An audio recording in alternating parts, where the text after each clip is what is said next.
Bonjour à tous, bienvenue dans 100% Sénat, l'émission qui vous emmène au cœur du travail parlementaire. Aujourd'hui, nous vous proposons de revivre les débats sur la proposition de loi sénatoriale pour créer un statut de l'élu local, un texte très attendu par les élus locaux, notamment pour encourager les citoyens à s'engager dans leur commune, dans leur département ou encore dans leur région. Le Premier ministre a aussi promis que ce texte serait entré en vigueur avant les élections municipales de mars 2026. On regarde les débats dans l'hémicycle du Sénat. Madame la ministre, mes chers collègues, la séance est donc ouverte. J'informe le Sénat que la commission mixte paritaire chargée d'élaborer un texte sur les dispositions restant en discussion de la proposition de loi visant à modifier la définition pénale du viol et des agressions sexuelles est parvenue à l'adoption d'un texte commun.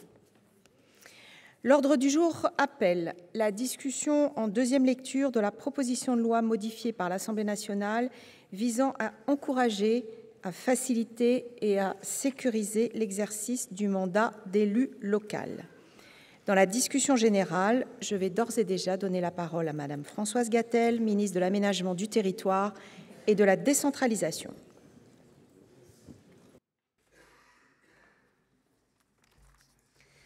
Madame la Présidente de la Commission des lois, Mesdames et Messieurs les rapporteurs, Mesdames et Messieurs les sénateurs, face aux nombreuses démissions de maires nées de la lassitude, de la complexité de la tâche, du poids des responsabilités, de la pression morale, mais aussi des violences dont ils font parfois l'objet, de la difficulté de concilier engagement, vie personnelle et professionnelle, voici 2 ans, le président du Sénat annonçait au Congrès des maires une initiative sénatoriale en faveur d'un statut de l'élu. Fidèle à cette promesse, en mars 2024, le Sénat votait à l'unanimité une proposition de loi transpartisane destinée à encourager, faciliter et sécuriser l'engagement municipal. Depuis, nous le savons, cette proposition de loi a subi les aléas de secousses politiques et du calendrier parlementaire, alors même qu'il ne peut s'agir d'une promesse que nous ne tiendrons pas. Nous le devons à tous ceux et celles qui s'engagent pour servir, mais aussi à ceux qui hésitent à s'engager. Fruit d'une large concertation, cette proposition de loi incarne ce que le Sénat a toujours défendu, la force précieuse et essentielle de l'engagement local, pilier vivant de notre démocratie. Elle illustre la qualité du travail parlementaire, approfondi, transpartisan et pragmatique. Je veux à cet instant saluer le travail du Sénat et plus particulièrement celui de la Commission des lois et des rapporteurs, mais aussi de la délégation aux collectivités. Derrière les mots sobres d'élu local se cache une réalité humaine, généreuse et immense, celle de l'engagement de plus de 500 000 élus, citoyens de la République, qui jour après jour font vivre nos territoires, agissent sans relâche pour leurs concitoyens dans la discrétion, mais toujours dans la fidélité à l'intérêt général. Je veux, avec vous, leur rendre un hommage profond et sincère. Ce texte est un texte de reconnaissance par la nation d'un engagement citoyen exigeant, parfois ingrat, risqué, mais si essentiel, car il fonde notre démocratie. Être élu local, vous le savez, c'est être décideur, médiateur, gestionnaire, entrepreneur, amortisseur de crise. C'est être à portée de regard et de reproche, à portée de cœur aussi. C'est incarner la République dans sa proximité et agir au nom de l'État. Mais nous le savons, l'engagement local traverse une zone de fragilité. Environ 450 maires démissionnent chaque année depuis 2020. Pourtant, leur rôle n'a jamais été aussi central. C'est à eux qu'on s'adresse quand tout vacille, quand la société devient nerveuse, quand l'État doit agir au plus près, comme cela a été le cas pendant la crise Covid. Cette proposition de loi revient donc en deuxième lecture au Sénat, après une adoption à l'unanimité à l'Assemblée nationale en juillet dernier. Nous devons d'être là aujourd'hui, à la détermination de chacun d'entre nous, dans nos différentes fonctions, et au soutien sans faille des présidents du Sénat et de l'Assemblée nationale, des associations d'élus et enfin tout particulièrement du Premier ministre qui a voulu en faire un des premiers textes de cette session parlementaire au Sénat. Cette proposition de loi, elle est construite sur 3 piliers. Faciliter l'engagement, le rendre plus compatible avec la vie quotidienne, personnelle et professionnelle et même estudiantine, en permettant l'accès aux indemnités maladie, grossesse et la prise en charge des frais de garde et de déplacement imposés par la fonction d'élu. Je rappelle que plus de 80% des élus locaux sont bénévoles. Sécuriser. Chaque élu doit pouvoir exercer son mandat sans peur. C'est pourquoi nous partageons tous la volonté d'étendre la protection fonctionnelle, de clarifier les règles de conflit d'intérêts à partir des recommandations appréciées du rapport Vigouroux. Encourager l'engagement local par l'accès à la formation, la validation des acquis de l'expérience, la sécurisation de la fin de mandat pour faciliter une reconversion professionnelle. Mais je l'affirme avec force et conviction, cette proposition de loi ne crée pas de privilèges. Les élus sont garants du respect des lois. Il s'agit de tenir la promesse républicaine et démocratique qui permet à tout citoyen, quel que soit son âge, son métier, son statut social, de pouvoir s'engager au service de sa commune. C'est l'honneur de notre République. Le statut de l'élu est une étape dans la reconnaissance du rôle fondamental des collectivités locales. Le Premier ministre, ici même au Sénat, a affirmé la semaine dernière sa volonté de conduire en concertation avec le Parlement, les associations d'élus, un nouvel acte de décentralisation, non pas pour multiplier les structures, mais pour clarifier les responsabilités afin de mieux garantir l'efficacité de l'action publique jusqu'au dernier kilomètre. La proposition de loi que nous examinons aujourd'hui cherche l'équilibre entre la responsabilité publique et la juste reconnaissance de ceux qui la portent. Au-delà de nos différences, mesdames et messieurs les sénateurs, ce texte nous rassemble. Il parle de dévouement, d'engagement, de civisme.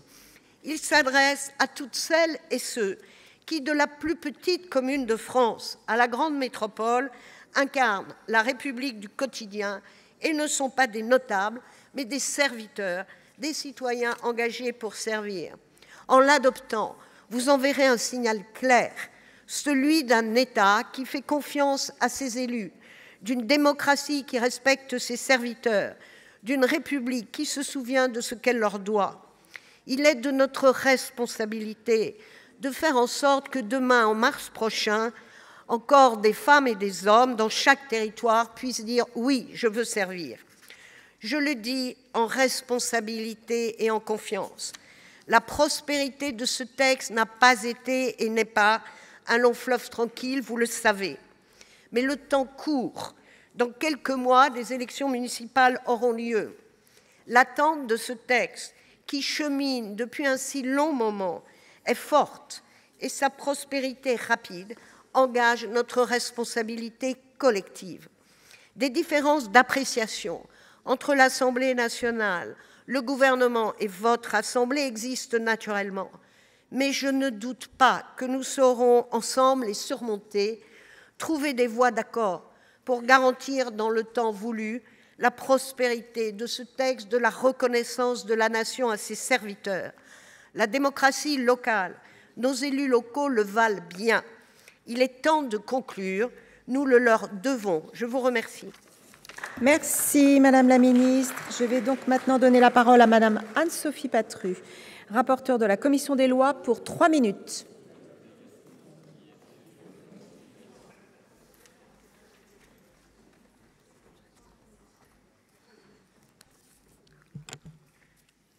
Madame la Présidente, Madame la Ministre, mes chers collègues, plus d'1 an et demi après l'adoption de la proposition de loi portant création d'un statut de l'élu local à l'unanimité au Sénat et après plusieurs atermoiements, nous nous réjouissons de pouvoir enfin l'examiner en 2e lecture, tant la situation pour les élus locaux apparaît préoccupante. Le rythme des démissions ne cesse de s'accélérer, notamment parmi les maires, qui sont plus de 2000 à avoir démissionné depuis 2020 et plus de 30 000, estime-t-on, parmi les conseillers municipaux. Pour enrayer la crise de l'engagement local, le texte que nous examinons aujourd'hui porte des mesures ambitieuses visant à améliorer le régime indemnitaire des élus locaux, enfin les conditions d'exercice des mandats et à sécuriser la sortie de mandat. Face au profond malaise ressenti par nos élus, et alors que les élections municipales de 2026 approchent à grands pas, il est impératif que ce texte transpartisan, largement attendu et de nature à renforcer l'attractivité des mandats, entre en vigueur au plus vite avant le renouvellement de mars prochain. Comme peuvent le dire certains et certaines ici présentes, il est temps de conclure. Le texte adopté par le Sénat a subi d'importantes modifications à l'Assemblée nationale, pas moins de 236 amendements ayant été adoptés. Certaines mesures issues des travaux de notre Assemblée ont suscité une large adhésion, tandis que d'autres ont été enrichies, ce dont nous pouvons nous féliciter.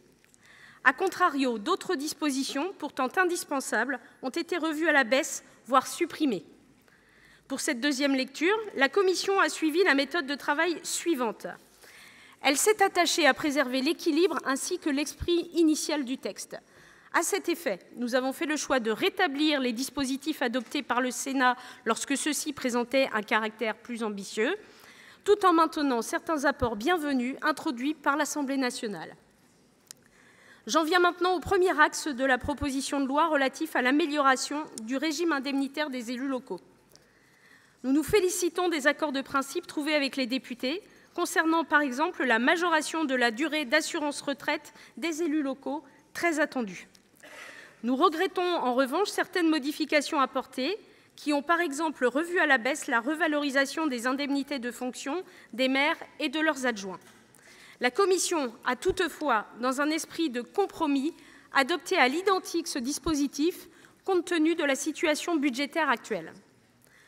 La Commission des lois a en revanche souhaité rétablir d'autres mesures essentielles, telles que la fixation par défaut des indemnités au maximum légal pour les exécutifs locaux, qui permettra d'éviter, en début de mandat, de longs débats conduisant bien trop souvent les élus à renoncer aux indemnités auxquelles ils ont droit. Je cède désormais la parole à mon collègue rapporteur Éric Kerrouche pour vous présenter plus en détail les dispositions destinées à améliorer les conditions d'exercice du mandat. Je vous remercie. Merci Madame la rapporteure. La parole est maintenant à Monsieur Éric Kerrouche, rapporteur de la Commission des lois, également pour 3 minutes.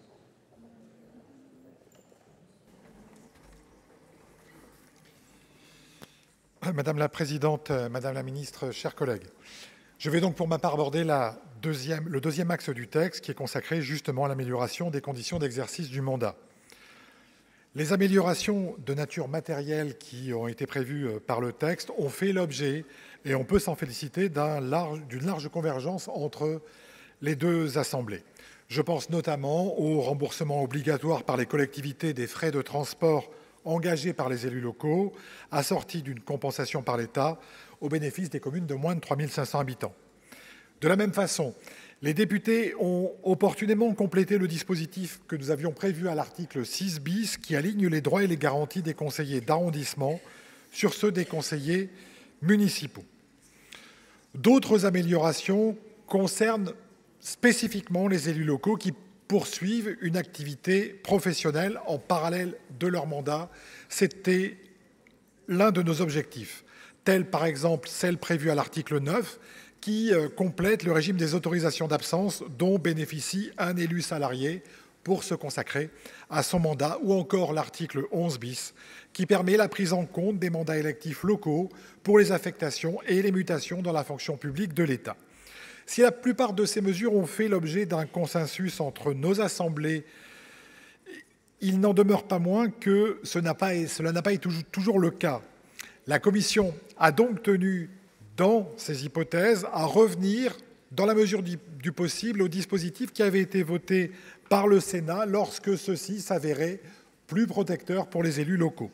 À ce titre, la Commission a par exemple réintroduit la version sénatoriale de l'article 8, en fixant la durée maximale du congé électif à 20 jours, contre celle de 15 arrêtée par les députés. J'en passe et j'en termine ensuite avec les mesures qui sont destinées à faciliter la conciliation entre le mandat et la vie personnelle des élus.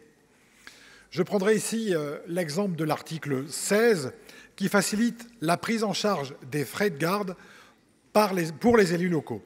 La Commission a rétabli l'obligation de compensation par l'État des remboursements versés par les communes de moins de 10 000 habitants. Obligation que les députés avaient réservée aux seules communes d'outre-mer et qui ne nous apparaissait pas suffisante. L'article 17 traite quant à lui des conditions dans lesquelles les élus peuvent continuer d'exercer leur mandat lorsqu'ils sont placés en congé maladie. Vous vous en souvenez, certains élus ont dû rembourser leurs indemnités journalières de sécurité sociale pour des problèmes de documents mal remplis. Sur ce sujet, la Commission a souhaité aller plus loin que le dispositif initial en considérant que les élus devaient pouvoir continuer d'exercer leur mandat indépendamment de l'avis de leur praticien. Cet article répond à des situations choquantes et il nous semblait utile de revenir à la version que nous avions défendue.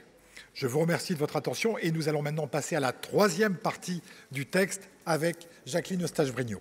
Merci, monsieur le rapporteur. La parole est donc à madame Jacqueline Eustache-Brinio, rapporteure de la Commission des lois, pour 3 minutes.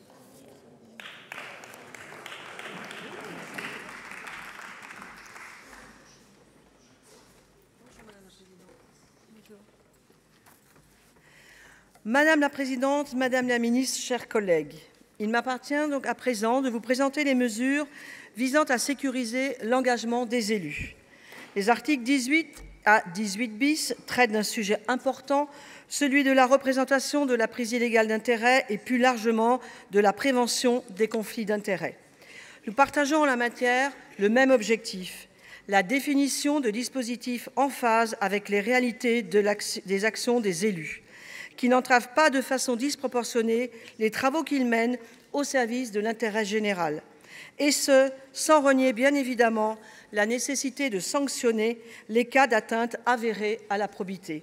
À ce titre, les travaux du Sénat et de l'Assemblée nationale s'accordent sur un point essentiel, posé dans la loi de la façon la plus claire qui soit, qu'un intérêt public ne saurait entrer dans le champ de la répression du délit de prise illégale d'intérêt.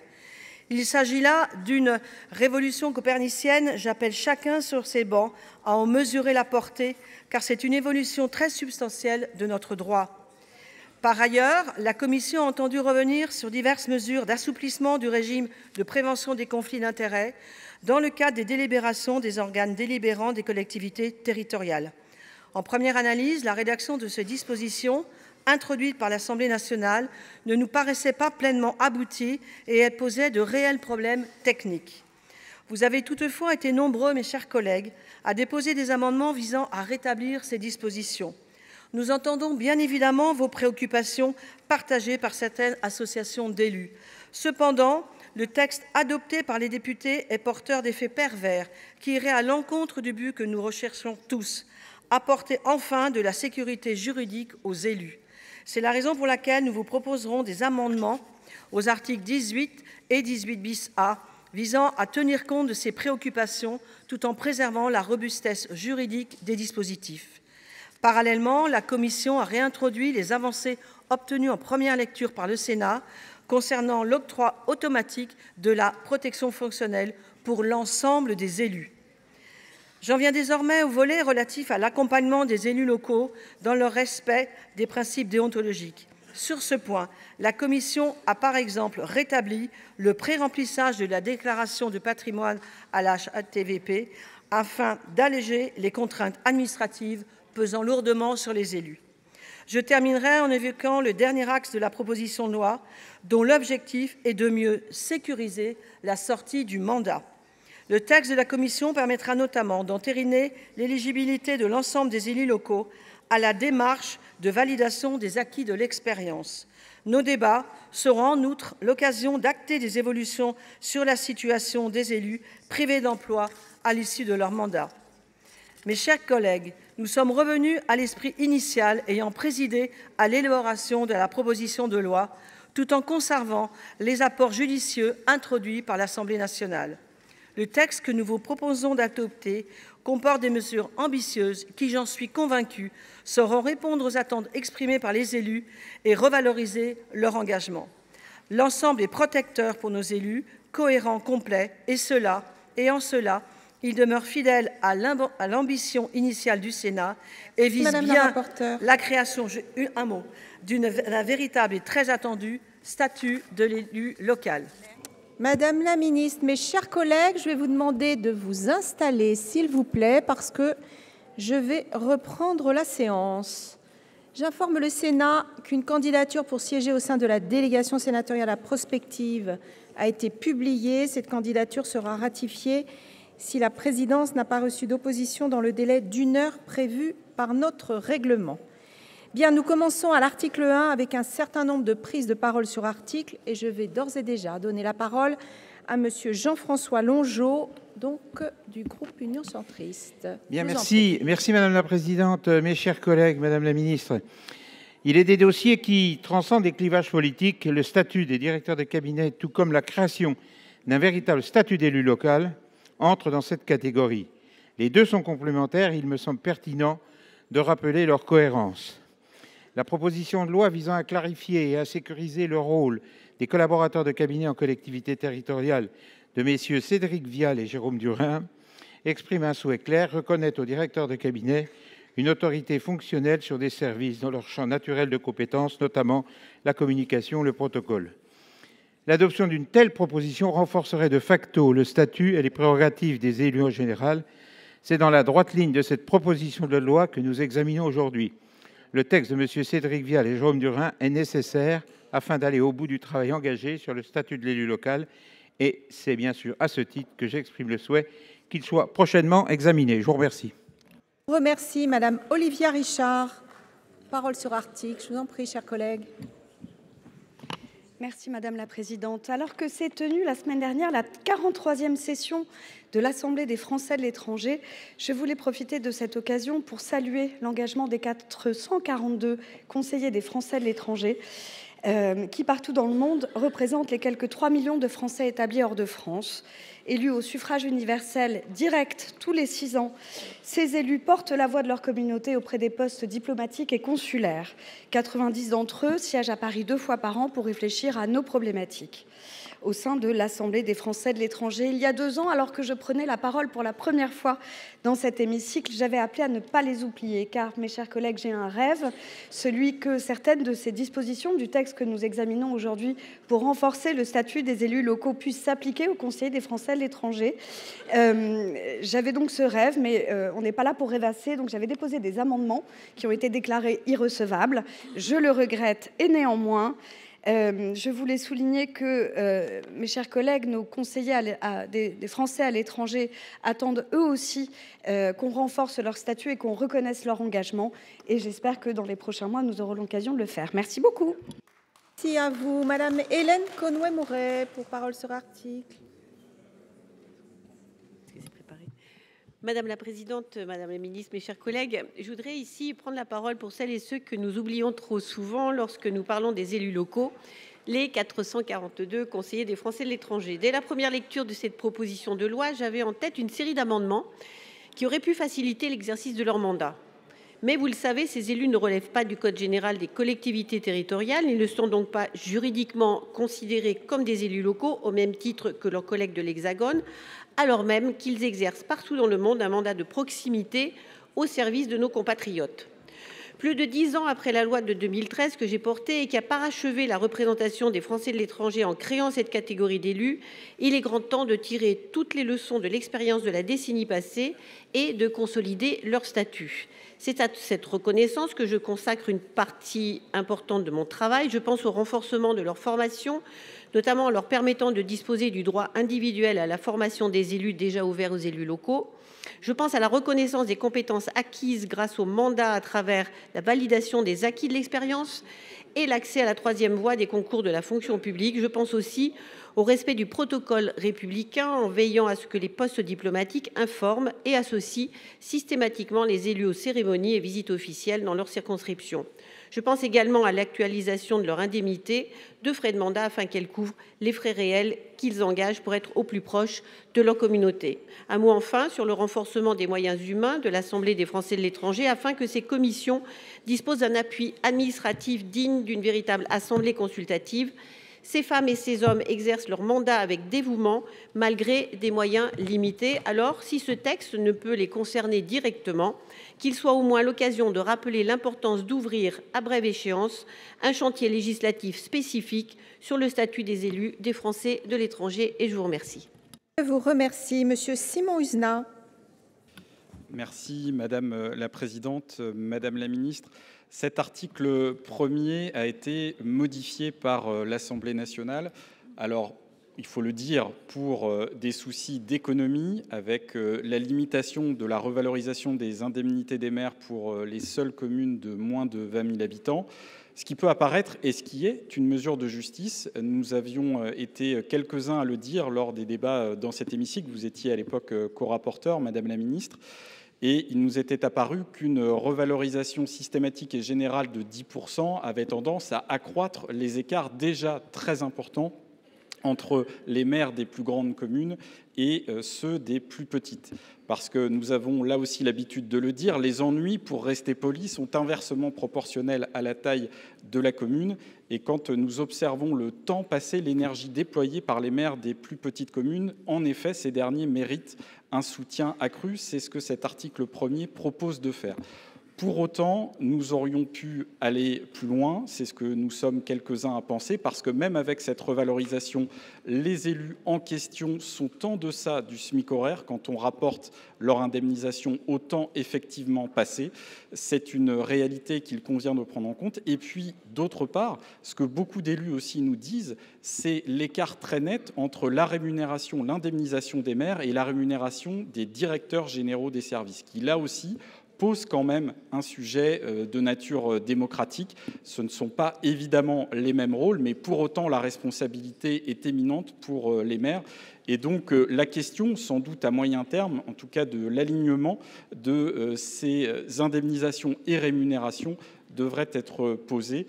En tout état de cause, c'est le sujet que je souhaitais porter dans le débat, parce que comme il n'y a pas d'amendement, nous n'aurons pas l'occasion d'aller beaucoup plus loin, mais il faudra y revenir, Madame la Ministre. Je vous remercie. Merci, chers collègues. Madame Marie-Pierre Monnier. Merci, Madame la Présidente, Madame la Ministre, mes chers collègues. Nous aspirons toutes et tous à l'adoption définitive de cette proposition de loi visant à encourager, faciliter et sécuriser l'exercice du mandat d'élu local. C'est étrange et douloureux de parler de ça sans Gilbert Bouchet. Avec lui et Bernard Buis, malgré nos 3 groupes différents, nous portions ce sujet ensemble auprès des élus drômois. Je pense fort à Gilbert, avec émotion en prenant la parole dans cet hémicycle, à lui qui n'y reviendra plus jamais. Je reviens à cet article 1er. Il cristallise beaucoup des attentes autour de ce texte. Dans un contexte où le lien entre nos concitoyennes, concitoyens et le monde politique est fragilisé, les maires restent des piliers auxquels 68% des Françaises et Français accordent leur confiance, selon la dernière enquête Ipsos. Si nous voulons continuer à trouver des volontaires pour être maires et élus municipaux dans nos communes, nous devons permettre des indemnités à la hauteur de la charge. La revalorisation ciblée et graduée pour les maires des petites et moyennes communes qui nous est proposée par cet article est une nouvelle étape. À la veille des élections municipales, j'espère que cela permettra de faciliter la conciliation entre vie professionnelle, vie personnelle et vie d'élu. C'est un véritable enjeu démocratique, offrir à chacun et chacune la possibilité de s'engager pour sa commune et s'assurer que nous trouverons encore des volontaires pour assumer cette charge. Cette nouvelle étape n'aura en revanche de sens que si elle est accompagnée d'une augmentation de la dotation particulière élu local. Les budgets des communes sont contraints, particulièrement dans la période actuelle, et nous savons que les élus locaux préféreront se priver s'il faut faire des choix entre un projet et leur indemnité. Si nous voulons que cet article remplisse son but, il faut le faire financer par l'État, et j'espère que le PLF en sera l'occasion. Merci, chers collègues. Monsieur Yan Chantrel. Merci Madame la Présidente. Je prends la parole aujourd'hui sur ce texte parce qu'il y a malheureusement dans ce texte des élus qui sont les grands oubliés justement des statuts d'élus locaux qui seraient l'équivalent. Ce sont nos représentants élus des Français de l'étranger, que sont les conseillers des Français de l'étranger partout dans le monde. Alors j'ai essayé de déposer plusieurs amendements les concernant justement pour qu'ils soient reconnus en tant que tels comme des conseillers, comme des élus locaux justement parce que finalement leur fonction est très proche. Même s'ils sont consultatifs, ils sont là pour représenter nos compatriotes, ils sont élus au suffrage universel direct, justement, pour les représenter, à travers nos consulats, nos ambassades partout dans le monde. Ils agissent dans les conseils consulaires, des bourses scolaires. Et je pense que c'est important également de leur reconnaître ce statut. Mais mes amendements ont été article 40. Donc malheureusement, je n'aurai pas l'occasion de les défendre à travers ces amendes-là. Mais je sollicite notamment Madame la Ministre pour qu'il puisse y avoir un travail qui soit fait pour une reconnaissance justement pleine et entière de ces élus qui travaillent pour notre pays et représentent nos concitoyens qui sont quand même près de 3 millions à travers le monde. Merci, chers collègues. Bien, je vais mettre aux voix l'article 1. Qui est pour? Qui est contre? Qui s'abstient? L'article 1 est donc adopté. Après l'article 1, j'ai article additionnel, l'amendement 16, présenté par Madame la Présidente Carrère. Merci Madame la Présidente, Madame la Ministre, mes chers collègues. C'est notre collègue Henri Cabanel qui dépose cet amendement et qui défend de longue date cette idée qu'il avait déjà portée en 2018 afin de répondre à une double exigence, l'acceptabilité sociale de la revalorisation et la justice dans la répartition des moyens. Il s'agit donc de la revalorisation des indemnités locales car elle corrige des situations devenues intenables, en particulier dans les petites communes. Cette revalorisation, selon lui, doit s'accompagner d'un garde-fou simple et lisible, plafonner le cumul des indemnités locales au niveau de l'indemnité d'un parlementaire et non plus à 1,5 fois ce montant. Cet amendement n'interdit aucun mandat et ne stigmatise aucun engagement. Il borne simplement le cumul financier afin de garantir l'exemplarité des élus et de préserver la crédibilité d'une réforme que nous partageons tous. Au-delà de cet amendement qui peut s'apparenter à un amendement d'appel, vous connaissez les combats d'Henri Cabanel sur le sujet, il pose aussi le problème du cumul horizontal, alors que nous sommes, nous les parlementaires, tenus à un non-cumul. Au niveau des mandats locaux, il n'y a aujourd'hui pas de cumul appliqué et on a aussi le cumul des indemnités dans bien souvent des cas. Donc c'est aussi ce combat-là que Henri Cabanel mène au travers de cet amendement. Je vous remercie. Merci beaucoup. Je vais demander l'avis de la Commission sur cet amendement. Merci Madame la Présidente. Madame la sénatrice, nous restons à la Commission des lois défavorables à cet amendement que nous avions déjà rejeté en première lecture et qui prévoit de plafonner les indemnités perçues par les élus locaux à 1 fois l'indemnité parlementaire contre 1,5 fois en l'état du droit. Premièrement, ce dispositif aura un impact défavorable sur les indemnités perçues par les élus locaux puisqu'il augmenterait la part écrêtée des indemnités. Cela va à l'encontre de l'objectif poursuivi par la présente proposition de loi qui entend renforcer l'attractivité des mandats locaux. Deuxièmement, nous considérons ici que le sujet de l'écrêtement des indemnités des élus locaux ne doit pas forcément être abordé ici et pourrait faire l'objet d'une discussion et d'un débat ultérieur qui aborderait la question du cumul des mandats ou des fonctions. Voilà. Avis défavorable, Madame la Présidente. Merci, Madame la Ministre. Merci, Madame la Présidente. Madame la Présidente Carrère, je sais effectivement, vous l'avez rappelé, la détermination de votre collègue Henri Cabanel sur le sujet. Pour moi, ce sera une demande de retrait en avis défavorable parce que, outre les arguments évoqués par la rapporteure, j'ai une autre précision à apporter, c'est que l'amendement qu'Henri Cabanel propose crée une différence de traitement entre les élus municipaux, c'est-à-dire les élus communaux, les élus départementaux, régionaux concernés par votre mesure et les autres titulaires de mandats locaux soumis à cette règle d'écrêtement. Ça veut dire qu'à un moment, je pense, comme l'a dit la rapporteure, qu'il faut peut-être mettre à plat l'ensemble du système, regarder les choses. Donc c'est une demande de retrait. Merci, Madame. Merci, Madame la Ministre. Vous le retirez, Madame Oui, je vais le retirer, mais je retiens l'idée quand même que l'on retravaille sur le sujet. Merci. L'amendement est retiré. Je vais mettre aux voix l'article 1er bis A. Qui est pour? Qui est contre? Qui s'abstient? L'article bis A est adopté. Nous passons à l'article 2. J'ai 17 amendements en discussion commune. Je vais commencer par le 87. Monsieur Vogel. Merci Madame la Présidente, Madame la Ministre, chers collègues. Dans le texte qui nous est proposé, la disposition visant à fixer automatiquement les indemnités de fonction des membres des exécutifs locaux, maires, adjoints, présidents, vice-présidents, au niveau maximal légal a été rétablie. Si l'extension de cette règle aux chefs d'exécutifs locaux est une avancée, Le même dispositif appliqué pour les indemnités de fonction des adjoints et des vice-présidents n'est pas sans conséquence pour la gestion pérenne de l'enveloppe, comme l'a d'ailleurs souligné l'Association des maires. Cette mesure, en fait, supprime la liberté du conseil municipal de moduler les indemnités selon les missions et charges de chacun. En effet, l'application du maximum légal consommerait toute l'enveloppe indemnitaire, empêchant la répartition de cette enveloppe à d'autres élus, comme les conseillers délégués, par exemple. L'amendement proposé vise donc à revenir à la version adoptée par l'Assemblée nationale en supprimant l'extension de la règle aux adjoints et vice-présidents afin de préserver la souplesse de gestion des indemnités. Il prévoit aussi de retirer les adjoints spéciaux du calcul de l'enveloppe indemnitaire car ils n'ont pas droit à une indemnité de fonction. Merci, chers collègues. J'ai un amendement identique. Madame Havet, le 143. Merci Madame la Présidente. Comme l'a dit mon collègue, le présent amendement propose de supprimer l'extension de la règle aux adjoints au maire et en cohérence aux vice-présidents des organes délibérants. Il procède par ailleurs à la suppression de la mention des adjoints spéciaux dans la définition de l'enveloppe indemnitaire globale, afin de ne pas rigidifier fortement la marge d'appréciation du conseil municipal dans l'attribution des indemnités de fonction de ses membres. Merci. Nous passons au 192. C'est Madame Apourceau-Poullet qui le présente. Merci Madame la Présidente. Donc il s'agit évidemment d'un amendement que l'AMF a travaillé, puisque nous souhaitons évidemment reconnaître le travail des élus locaux et en particulier celui des adjoints, mais la fixation automatique de leur indemnité au maximum légal n'est pas une reconnaissance, c'est une mesure qui écrase les autres élus et fragilise le fonctionnement des conseils municipaux.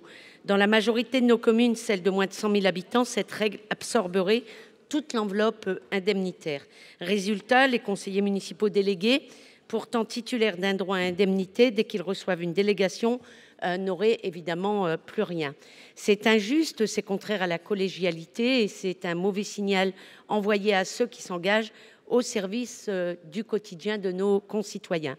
Depuis la loi Engagement et Proximité, le maire peut librement attribuer des délégations, mais avec cette disposition, il perd cette liberté. Faute de moyens, il serait contraint de ne plus déléguer au détriment de l'efficacité et du travail collectif. Et si l'on confie au maire seul la responsabilité de réduire les indemnités, on crée des tensions. Là, il faudrait renforcer la confiance et la cohésion. Cet amendement n'est pas une remise en cause de l'indemnisation, évidemment. Il vise simplement à protéger l'équilibre, la liberté et la reconnaissance de tous les élus municipaux, sans injustice ni rigidité inutile. Mes chers collègues, reconnaissons le mérite de nos élus, mais faisons-le avec bon sens. Je vous invite donc à adopter cet amendement. Je vous remercie. Chers collègues, bien, Monsieur Hainaut, vous avez plusieurs amendements, vous avez 4 amendements, donc je vous laisse la parole pour les présenter tous les 4. Oui, même un peu plus, Madame la Présidente, je vous remercie de me donner la parole, Madame la Ministre.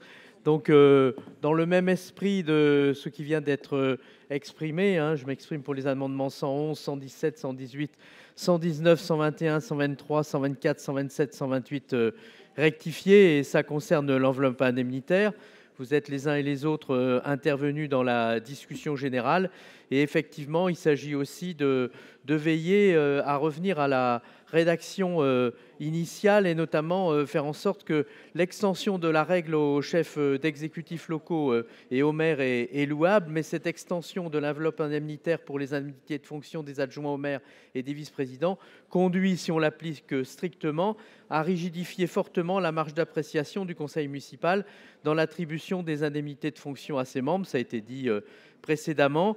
Et donc, il s'agit dans cet amendement de viser à ce que la fixation des indemnités de fonction de maire et des adjoints au maximum légal soit par principe entièrement consommée, mais qu'il puisse y avoir une forme de souplesse, notamment, comme ça a été dit, pour les conseillers municipaux ou généralement pour toute l'enveloppe indemnitaire. Il s'agit donc dans ce présent amendement de revenir à la proposition adoptée par l'Assemblée nationale et de supprimer l'extension de cette règle aux adjoints au maire et en cohérence de supprimer également cette mesure pour les vice-présidents des organes délibérants, notamment les EPCI. Je vous remercie.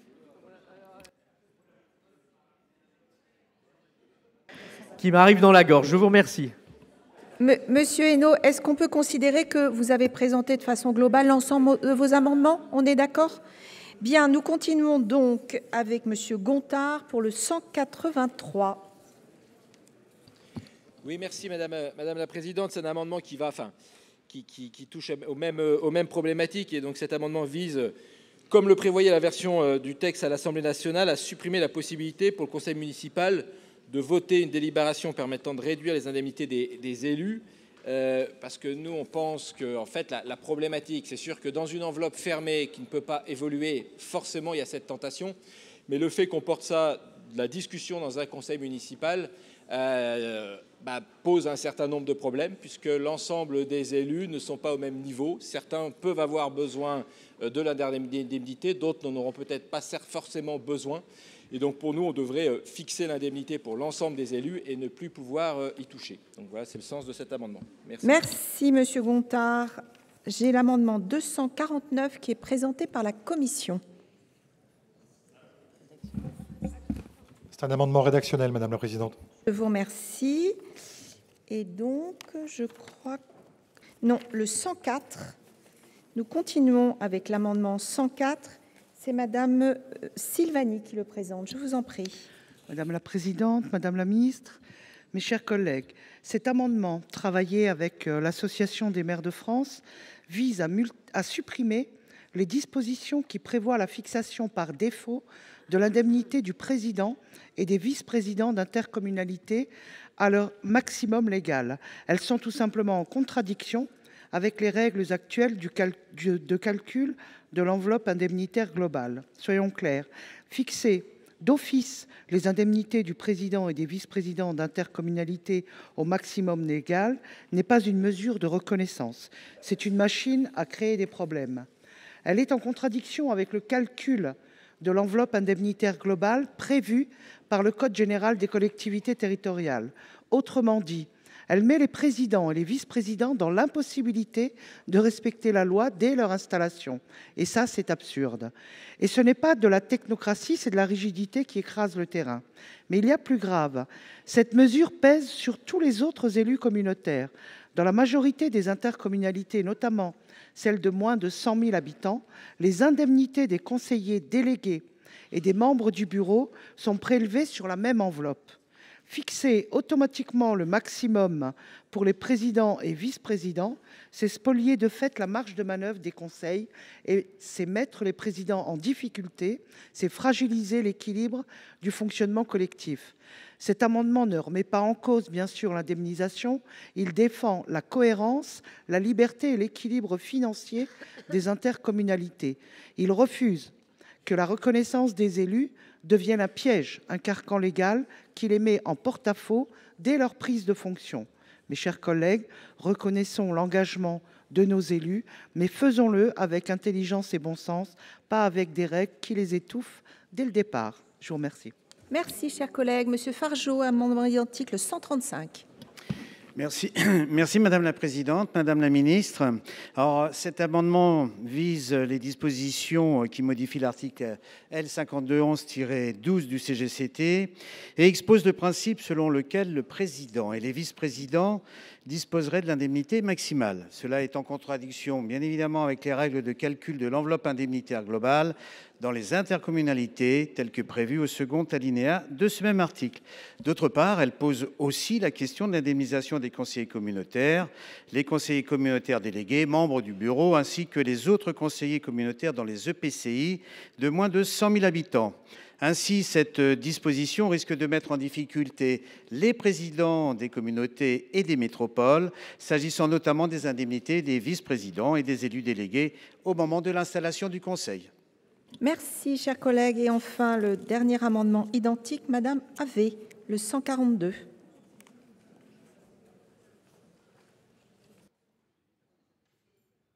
Il est défendu, Madame la Présidente. Je vous remercie. Bien. Je vais donc demander l'avis de la Commission sur l'ensemble de ces 17 amendements. Merci Madame la Présidente. Donc, vous l'avez vu, il y a de nombreux amendements. Je vais essayer de rassembler l'ensemble de nos positions en quelques points. S'agissant de l'ensemble de ces amendements en discussion commune. Nous aurons un avis favorable pour les amendements 104, 135, 142 et un avis défavorable pour l'ensemble des autres amendements. Bien entendu également, un avis favorable pour le 249, qui est notre amendement qui est rédactionnel. Sur les amendements qui portent sur l'intercommunalité, à savoir le 104, le 135 et le 142. En effet, il est certain que le fait d'appliquer par défaut au maximum les indemnités de fonction dans les EPCI pose une difficulté au vu des règles spécifiques qui peuvent s'appliquer dans les intercommunalités. Et donc, il convient de donner un avis favorable à ces amendements. Pour le reste, et par rapport à l'ensemble des remarques qui ont pu être faites, l'ensemble des amendements qui ont été proposés, donc le 143, le 87 rectifié, le 111, le 192, le 117, le 118, le 121, le 123, le 124 et le 128, ces amendements prévoient, à un titre ou à un autre, d'exclure certains exécutifs locaux, adjoints au maire, vice-présidents, du champ d'application du principe de fixation des indemnités au maximum légal. Et cette position est contraire à celle de la Commission, et je vous explique pourquoi. La perspective, c'est de défendre les élus locaux. Or, il s'avère qu'au moment de l'installation des différentes assemblées locales, singulièrement du conseil municipal, la question des indemnités occupe et fait l'objet de débats qui sont en général d'une intelligence consommée, et que les oppositions, quelles qu'elles soient, reprochent à la majorité les indemnités qu'elle s'octroie, les mêmes oppositions qui deviendraient majoritaires se mettent dans la même position si les rôles venaient à changer. Et c'est dans cette perspective que nous avons proposé cette mesure. Nous estimons d'abord qu'elle permettra de favoriser une meilleure indemnisation des exécutifs locaux parce que, je vous le rappelle, dans le texte que nous proposons, il y a aussi une extension de l'enveloppe au maximum et un meilleur calcul de celle-ci. Actuellement, l'obligation de délibérer au début de mandat sur les indemnités conduit, je vous l'ai dit, à des discussions qui ne grandissent pas la démocratie locale et qui amènent parfois même à une autocensure de la part des élus en question, prêts à éventuellement tout de suite transiger sur la somme des indemnités pour faire en sorte qu'il n'y ait en quelque sorte pas de discussion sur le sujet. Il nous semble donc que la fixation par défaut des indemnités de fonction au maximum légal permet de contourner ces débats et de ne pas donner une image dégradée de la démocratie locale au moment de l'installation de celle-ci et favorise, je vous l'ai dit, une meilleure indemnisation. Par ailleurs, je vous le précise, mes chers collègues, le dispositif laisse de la souplesse aux collectivités territoriales puisque, bien entendu, si le choix existe toujours, il est possible de fixer les indemnités de fonction inférieures au maximum légal s'il y avait une demande du maire ou du président afin de verser, par exemple, des indemnités de fonction aux membres non titulaires de fonctions exécutives. C'est pourquoi, dans la perspective d'être le plus efficace possible pour le fonctionnement des assemblées locales, singulièrement au moment où elles s'installent, nous avons émis un avis défavorable sur l'ensemble des amendements que j'ai détaillés, ne conservant que ceux qui concernent les intercommunalités. Je vous remercie. Merci, monsieur le rapporteur. Madame la ministre, quel est votre avis sur l'ensemble de ces amendements? Merci, Madame la Présidente. Alors, je pense que j'aurai une voix un peu différente de celle du rapporteur, même si je partage son avis sur la difficulté de la délibération que l'on a connue sur les indemnités de mandat des élus locaux, délibération qui se fait en général au premier conseil municipal et qui, à chaque fois, fait que les élus sont épinglés. Donc, en m'inscrivant dans la logique défendue par le Sénat et les associations d'élus depuis les textes d'engagement et proximité, nous avons donc validé l'idée que l'indemnité du maire était une indemnité fixe. On ne délibère pas, on ne discute pas. Si le maire veut diminuer, il peut le faire. Par contre, nous l'avions déjà évoqué dans 3DS, chaque commune dispose, en fonction de sa taille, d'une enveloppe globale d'indemnité. Il y a donc l'indemnité du maire et le solde de l'enveloppe qui peut être affecté à des adjoints, sachant que le nombre d'adjoints est plafonné en fonction de la taille de la commune, mais aussi à des conseillers municipaux délégués. Or, nous entendons depuis un certain temps s'installer chez les élus et les associations d'élus une demande un peu de liberté de gestion de la part de l'enveloppe qui concerne les adjoints, permettant de créer, si on le souhaite, des conseillers délégués ou pas, sachant que dans les plus petites communes, il n'y a pas de rémunération obligatoire ou de par la loi pour les conseillers délégués. Et que dans ce cas, l'avis du gouvernement, c'est de dire que nous faisons confiance à la capacité de chaque équipe municipale de décider de son organisation, les conseillers délégués étant parfois une façon de permettre à des conseillers municipaux qui n'ont pas envie d'être élus, parce que c'est trop lourd, de démarrer un peu les choses.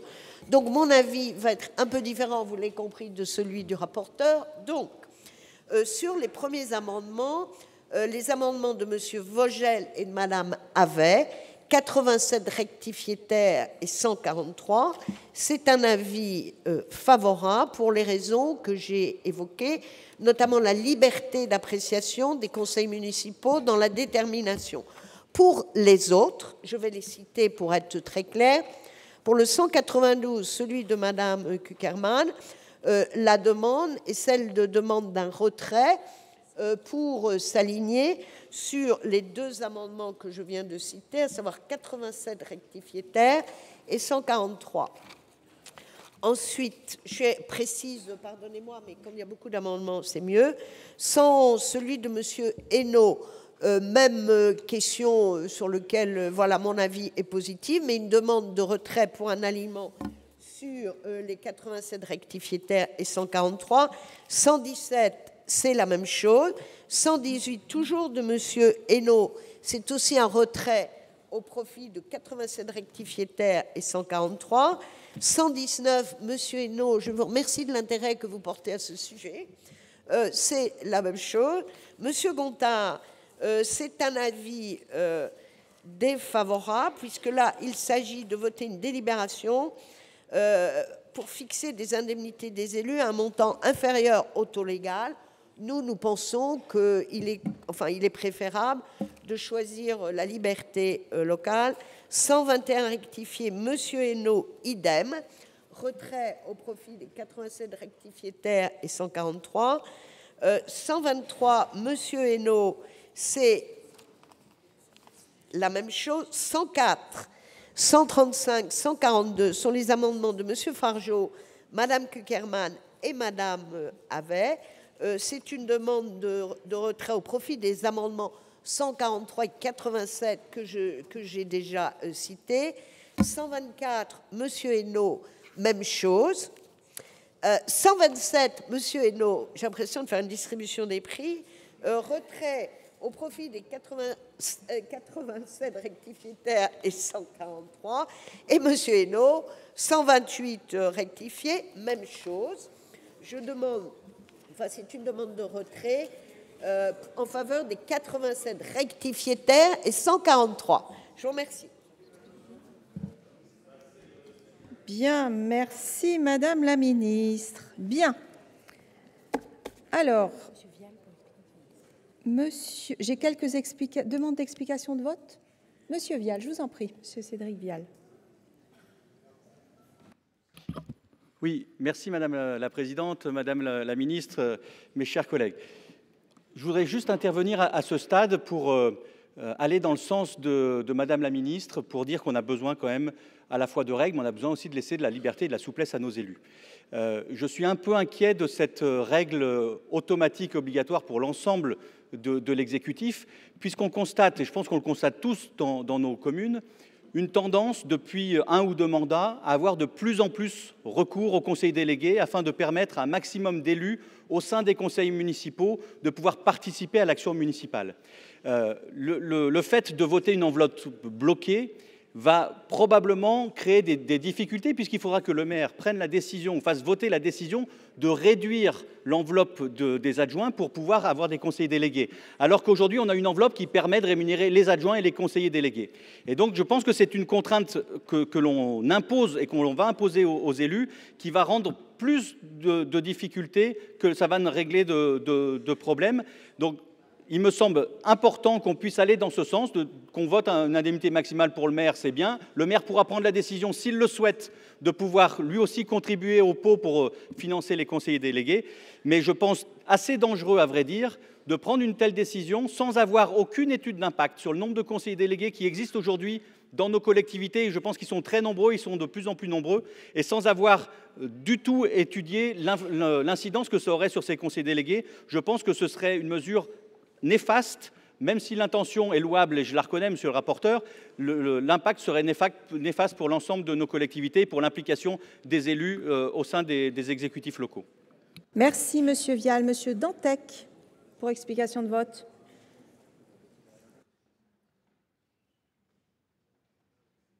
Oui, merci Madame la Présidente. C'est un débat évidemment important parce que derrière ce débat, aujourd'hui, il y a des élus, on en a des exemples actuellement au moment où les listes se constituent, des élus adjoints, vice-présidents, qui ne repartent pas. Qui ne repartent pas parce que leurs indemnités sont trop faibles, notamment dans des communes moyennes ou grandes.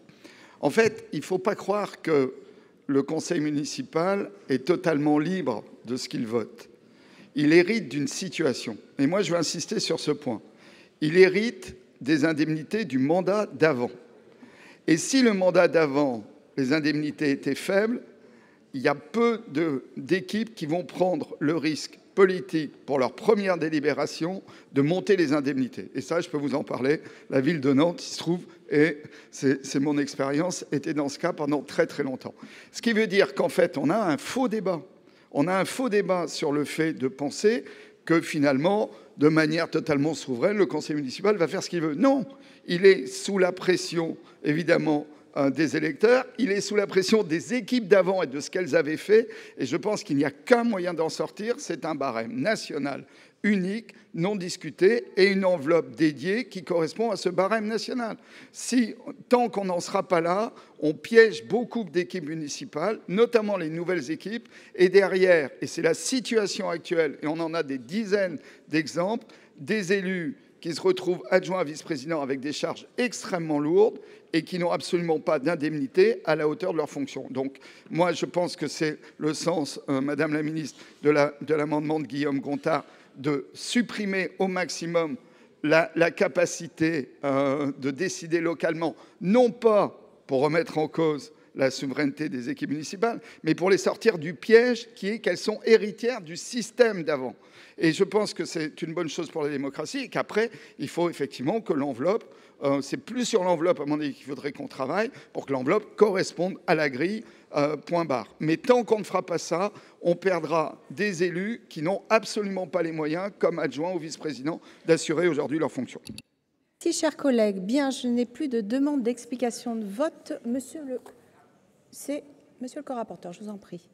Monsieur Kerrouche. Je vous remercie de ces prises de parole.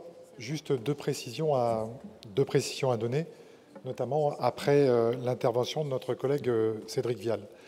L'avantage du dispositif que nous vous proposons, c'est justement qu'il y ait plus de liberté, parce que avant le dispositif que nous vous proposons aujourd'hui, la perspective, c'était que l'enveloppe était restreinte et elle était directement corrélée au nombre d'adjoints.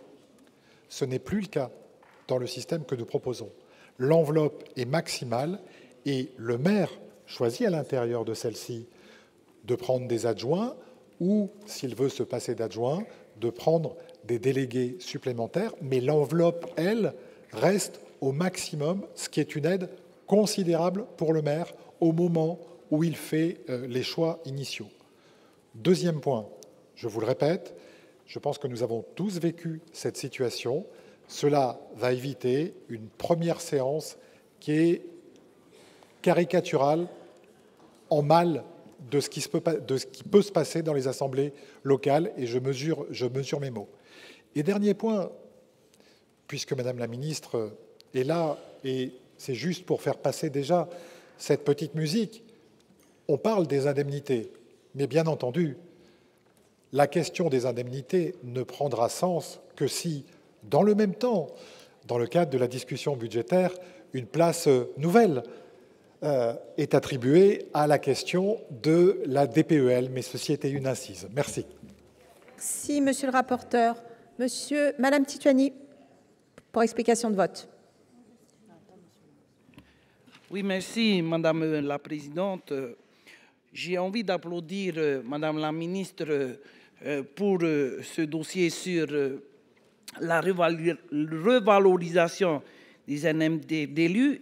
Et je plaide surtout, et je soutiens justement votre proposition, Madame la Ministre, et je plaide surtout pour les élus de la Polynésie française, pour ceux qui connaissent un territoire vaste comme l'Europe, où et en particulier, Madame la Ministre, vous êtes venue pour les communes des Tuamotu, où l'importance du conseiller municipal délégué a toute son importance. Vous aurez compris que je plaide pour une souplesse de la distribution ou de la nomination d'un conseiller délégué dans les communes, les petites communes des Tuamotu. Et puis, chers collègues, je vais me permettre quand même de vous dire aussi aujourd'hui, à l'heure où tout le monde nous regarde, je pense que si, pour ceux qui sont candidats au municipal l'année prochaine, il faut bien qu'on se mette dans la tête, on ne va pas pour les indemnités. On va parce qu'on a envie de rendre un service public, on a envie d'aller rendre service à notre communauté, mais on ne va surtout pas figer et se figer nous-mêmes dans notre tête ici au Sénat que peut-être que c'est une histoire d'indemnité parce que ça risque de creuser encore une autre crise de vocation. Ici peut-être en France, mais en Polynésie française, il n'y a pas de crise de vocation. Je vous remercie. Merci, chers collègues. Monsieur Canevet. Merci, Madame la Présidente, Madame la Ministre, chers collègues. Moi, je plaide aussi pour qu'il y ait le maximum de souplesse dans l'appréciation de tout cela. Pendant le quart de siècle où j'ai dirigé des équipes municipales, j'ai toujours pratiqué ce type de système permettant de mobiliser l'ensemble des élus municipaux à la conduite des affaires locales, et cela n'a jamais posé problème. Donc j'ai du mal à imaginer pourquoi on rigidifierait le système.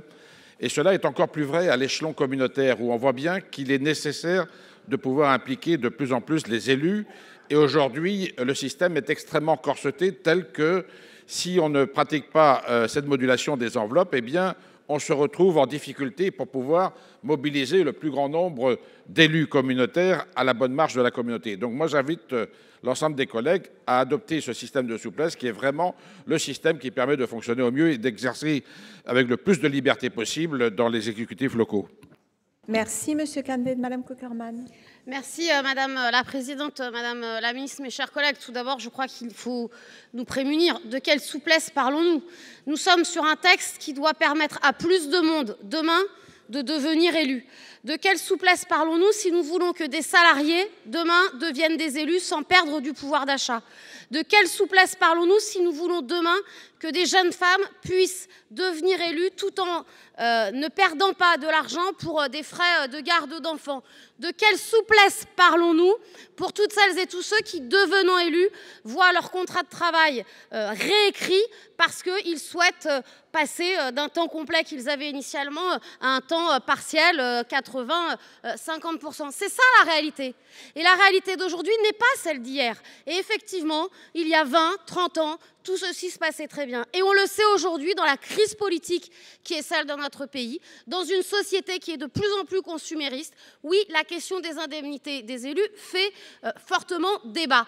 Et ça devient même une difficulté, et notre collègue Ronan Dantec le disait, quand vous êtes le successeur d'un maire qui était à la retraite, qui pensant bien faire a renoncé à ses indemnités d'élus, Eh bien, je vous la souhaite bonne pour pouvoir redemander, non pas un privilège, simplement ce que la loi prévoit pour vous. Et ça, ce sont des cas que nous avons tous et que nous connaissons tous dans tous les départements. Et j'ai en tête un certain nombre de maires pour qui, en 2020, eh bien, ça a été compliqué parce qu'effectivement, quelle est la réaction? Ah ben voilà, de toute façon, ils faisaient ça que pour l'argent. Non, on ne fait pas ça pour l'argent au départ. Et celui qui pense qu'il va s'enrichir en devenant élu, effectivement, il faut qu'il fasse quelque chose. En revanche, on n'est pas obligé de s'appauvrir quand on devient élu. Et la République reconnaissante, ça passe aussi par des indemnités. Et en l'état, restons-en là. Mais oui, demain, Madame la Ministre, il nous faudra continuer pour qu'il y ait une réelle égalité entre tous les élus. Merci, Madame Cukierman. Je ne vois plus de demande d'explication de vote. Non. Alors, mes chers collègues, je vais vous demander un peu d'attention parce qu'on a quand même beaucoup d'amendements. Je vais commencer donc par les deux amendements identiques, 87 et 143. Je vous rappelle que ces deux amendements ont eu un avis défavorable de la commission et un avis favorable du gouvernement. Qui est pour ? Levez bien les mains parce que là, je pense qu'on va devoir compter. Donc, s'il vous plaît, je vous demande.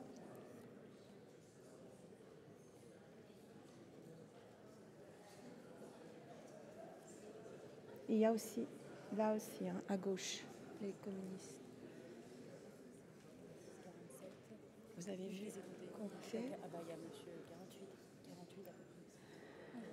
Bien. Qui est contre ?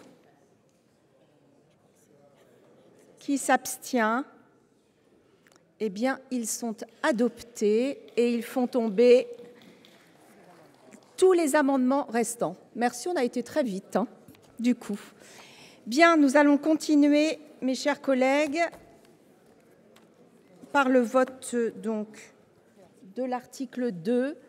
Qui est pour l'article 2, pardon. Qui est contre? Qui s'abstient? L'article 2 est adopté. Nous continuons avec l'amendement 72 et je vais donner la parole à Monsieur Longeot. Défendu. Je vais demander l'avis de la commission sur cet amendement. Demande de retrait. Pour nous, l'amendement est satisfait. Il a dit quoi? L'avis du gouvernement. Je félicite Monsieur le Président Longeot pour sa clarté et sa concision, mais je vais répondre en quelques mots. C'est également une demande de retrait parce que ce que vous souhaitez est déjà possible. Si Madame la Ministre, vous le retirez, Monsieur Longeot. L'amendement 72 est donc retiré. Je mets aux voix l'article 2 bis. Qui est pour? Qui est contre? Qui s'abstient? L'article 2 bis est adopté. Nous passons donc à l'article 4 et j'ai deux amendements en discussion commune. Monsieur Auchard, c'est le 158. Celui-ci est recevable, je vous en prie. Ils ne vont pas être irrecevables, l'article 40 à tous les coups. Merci Madame la Présidente, mes chers collègues. Cet amendement propose de relever de 3 500 à 10 000 habitants le seuil d'éligibilité à la dotation particulière relative aux conditions d'exercice des mandats locaux. Aujourd'hui, cette dotation permet d'accompagner les petites communes dans la prise en charge des frais liés à l'exercice du mandat de leurs élus, notamment pour compenser les contraintes croissantes pesant sur les maires et leurs équipes. Or, les communes de 5 000, 8 000 ou 9 000 habitants rencontrent désormais des difficultés comparables à celles des plus petites. Complexification normative, raréfaction des financements, désengagement de l'État et responsabilité accrue en matière de sécurité, d'urbanisme, de transition écologique. En rehaussant ce seuil à 10 000 habitants, nous adaptons donc le dispositif à la réalité du terrain, à l'évolution du rôle des élus locaux. Cet élargissement constituera un signe concret de reconnaissance et de soutien envers ces communes intermédiaires, souvent chefs-lieux de canton ou pôles de proximité qui assurent des services essentiels à la population. En somme, cet amendement ne crée pas une dépense injustifiée, il corrige une inégalité de traitement et renforce la vitalité de nos territoires en donnant à leurs élus des moyens d'agir efficacement. Je vous remercie. Merci. Le 159, vous continuez puisqu'ils sont en discussion commune. Amendement de repli, donc défendu, Madame la Présidente. Je vous remercie, chers collègues. Je vais demander l'avis de la commission sur ces deux amendements. Merci Madame la Présidente. Monsieur le sénateur Auchard, nous sommes défavorables à ces deux amendements qui prévoient respectivement d'étendre le bénéfice de la DPEL aux communes de moins de 10 000 et de moins de 5 000 habitants. En effet, la DPEL est un dispositif réservé spécifiquement aux communes rurales. Elle vise, comme vous le savez tous, à compenser les coûts liés aux autorisations d'absence ou au versement d'indemnités de fonction qui ne pourraient être assumées par les communes rurales. Étendre son bénéfice aux communes urbaines viendrait en conséquence dénaturer le dispositif. De plus, nous allons négocier au cours de l'examen du prochain PLF une hausse de l'enveloppe attribuée à la DPEL pour compenser l'extension du nombre de communes bénéficiaires prévue par l'article 4. Toutefois, si nous étendons trop le nombre de communes en bénéficiant, la hausse de l'enveloppe que nous réussirons à obtenir ne sera jamais suffisante pour compenser cette extension et l'ensemble des communes seront perdantes puisque l'enveloppe est une enveloppe fermée. C'est donc un avis défavorable sur les deux amendements 158 et 100. Je vous remercie, Madame la Ministre.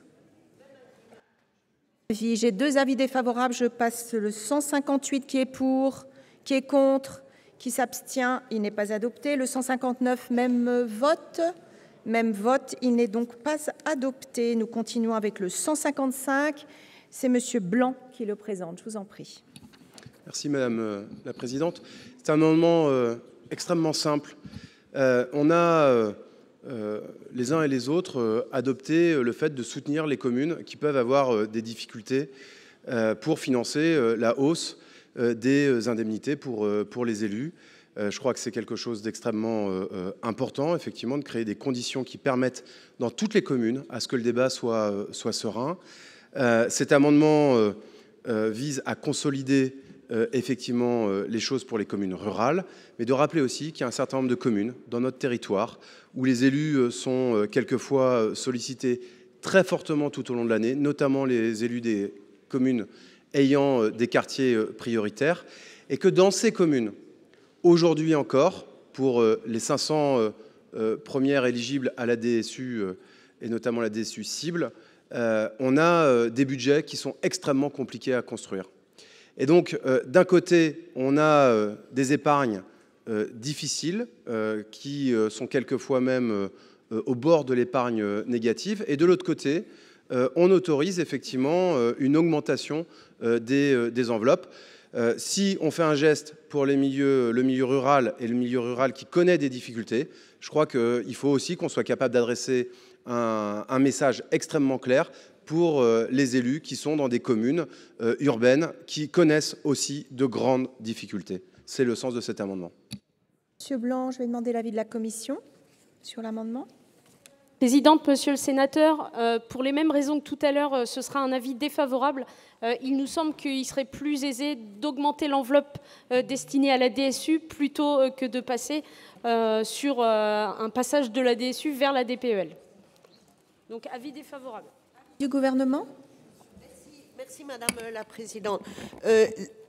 Monsieur le sénateur, voilà, l'avis du gouvernement est le même que celui de la commission. Je voudrais juste donner quelques chiffres.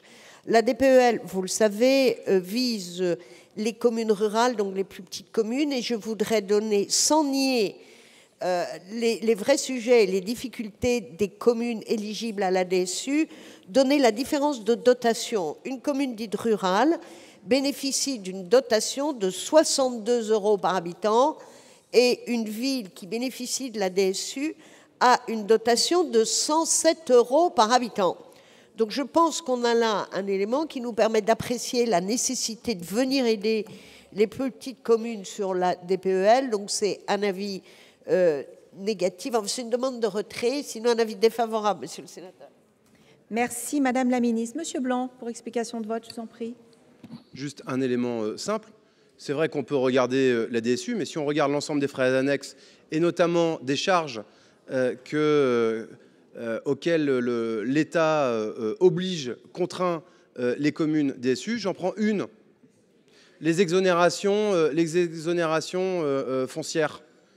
Dans ma commune, c'est 30 000 € qui sont récupérés pour 1 million de charges. Alors donc j'entends l'écart au niveau des dotations, mais si on ajoute à cela la non-compensation des exonérations pour des communes qui concentrent l'habitat social, notamment dans notre pays, mais on voit bien au final que le compte n'y est pas. Je maintiens donc cet amendement. Je vous remercie. Je vais donc mettre aux voix votre amendement qui a eu deux avis défavorables de la Commission et du gouvernement, qui est pour, qui est contre, qui s'abstient.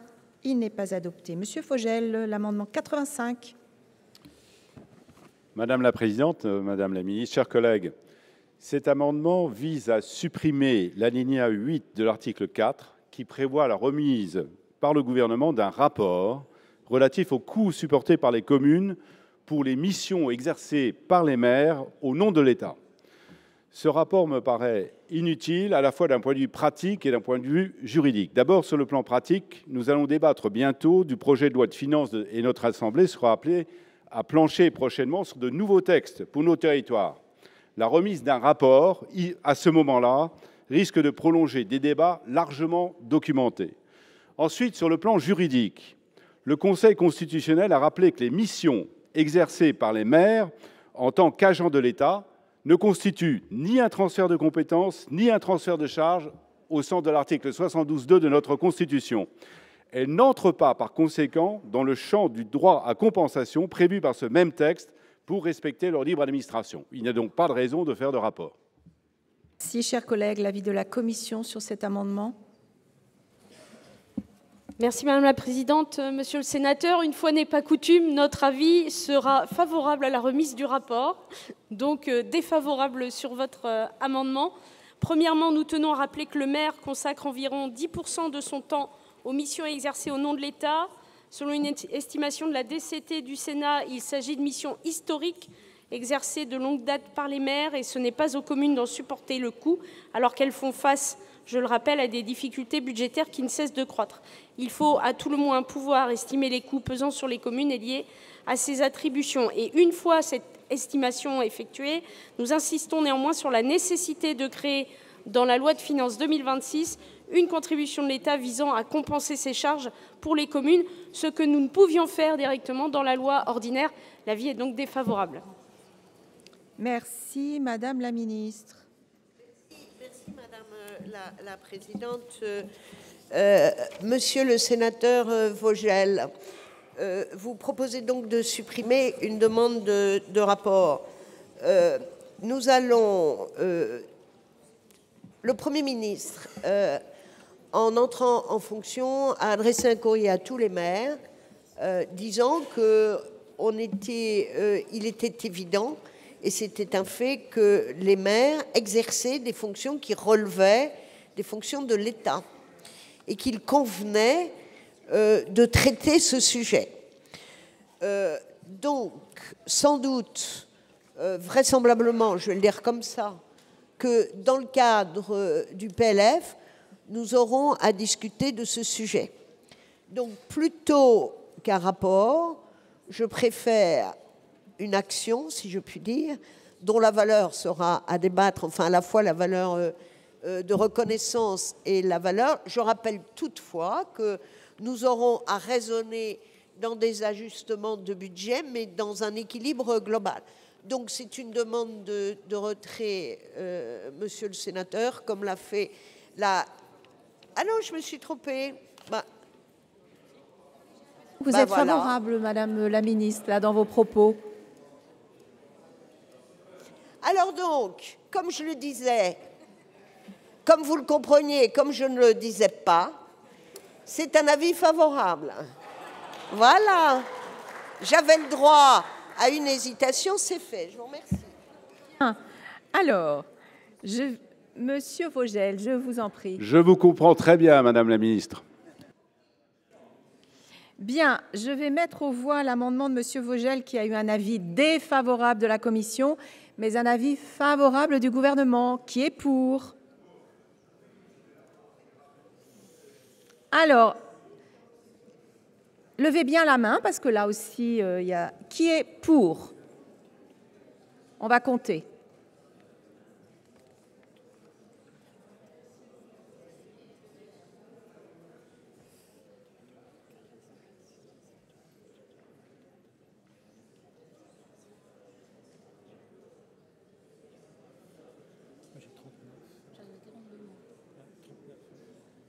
Bon, on va...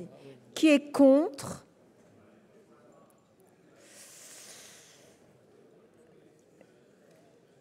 Il y en a qui ne lèvent pas le doigt, alors moi je veux bien qu'on puisse... Ah oui, oui, vous. Non, mais vous voyez bien qu'il faut quand même qu'on soit très précis, s'il vous plaît. C'est pour ça que je fais très attention, monsieur Temal. Hein? Il n'est pas adopté. Je vais mettre aux voix l'article 4. Qui est pour l'article 4? Qui est contre? Qui s'abstient? L'article 4 est adopté. Nous continuons avec l'article 8. J'ai une parole sur article de Madame Romani. Je vous en prie. Merci Madame la Présidente. J'avais déposé un amendement d'appel puisqu'il était d'ordre réglementaire et il a été frappé d'irrecevabilité en raison de l'entonnoir. Je souhaite néanmoins attirer l'attention du gouvernement, ou pas, Madame la Ministre, attirer l'attention du gouvernement concernant la mise en sommeil des entreprises. Aujourd'hui, une entreprise peut être mise en sommeil que pour une durée maximale de 2 ans. Or, le mandat d'élu municipal est de plus de 2 ans. Et l'idée, c'est de pouvoir travailler sur le réglementaire, Madame la Ministre, s'il vous plaît, pour qu'on puisse coller en fait cette mise en sommeil de l'entreprise à la durée d'un mandat municipal. Au bout de 2 ans, dans une entreprise, soit en fait on la met en sommeil au bout de 2 ans, soit on la réveille, soit on est radié du RCS. Sur l'artisanat, c'est 1 an. Sauf que ce n'est pas compatible avec un mandat d'élu. Et quand on doit choisir entre son activité professionnelle et son mandat d'élu, si on pouvait coller la mise en sommeil de l'entreprise sur la durée du mandat, ce serait quand même hyper bien pour les élus. Je vous remercie. Merci Madame Romani. Alors, j'ai un amendement de Monsieur Arnaud. L'amendement 177. Oui, Madame la Présidente, il s'agit d'un amendement lié au nombre de jours de congés électifs. La version sénatoriale envisage une proposition de nombre de jours assez important, avec 72 heures dans la version qui a été votée par l'Assemblée nationale. Je rappelle qu'il y a eu 705 316 candidats aux dernières élections municipales qui seraient donc susceptibles d'accéder à 20 jours de congés électifs, avec donc des conséquences quand même assez importantes, me semble-t-il, pour les entreprises et la gestion des personnes, notamment des toutes TPE. Et il me semble que la sagesse, exceptionnellement, de l'Assemblée nationale me paraît plus forte que celle du Sénat en première lecture.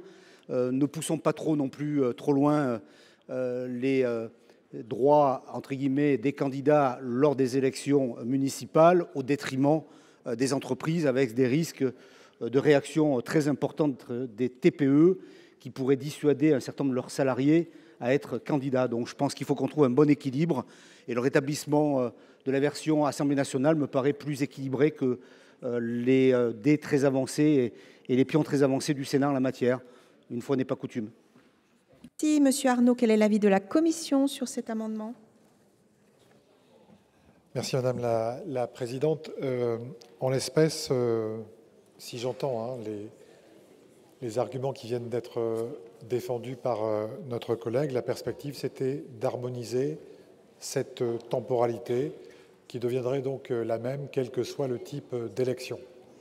Et de cette façon, il n'y aurait plus d'interrogation en la matière. Et donc c'est une façon d'être plus clair et simple en s'alignant sur la durée qui concerne aujourd'hui les parlementaires. Et ça a un autre avantage, c'est que ça couvre l'ensemble de la campagne électorale. Je rappelle que, contrairement aux joies qu'il peut y avoir dans d'autres assemblées, celles-ci ne peuvent être renouvelées qu'une fois tous les 6 ans, et qu'il s'agit là le congé électif, c'est un maximum. Ce n'est en rien une obligation de 20 jours. Et donc, elle pourra convenir pour certains et pas pour d'autres. Et donc, comme votre amendement est contraire à l'avis de la Commission, nous donnons un avis défavorable. Merci, Monsieur le rapporteur. Madame la Ministre. Merci, Madame la Présidente. Alors, l'avis est un peu différent, puisque je rappelle qu'il s'agit d'une possibilité d'autorisation d'absence pour une élection locale. Donc on n'est pas dans l'exercice du mandat, on est dans la facilitation avec un délai de prévenance de 24 heures. Moi, je suis favorable à l'amendement qui est proposé, qui consiste à le passer de 10 à 15 jours et de ramener le délai de prévenance à 24 heures, parce que les uns et les autres, pour avoir fait des campagnes électorales, nous savons que parfois, il y a nécessité de se rendre rapidement disponible et que le délai au-delà de 24 heures est difficile à manier. Donc, j'ai un avis favorable. Bien. Pas de demande d'intervention. Je vais donc mettre aux voix l'amendement de M. Arnaud, qui a eu un avis défavorable de la commission et un avis favorable du gouvernement. Qui est pour?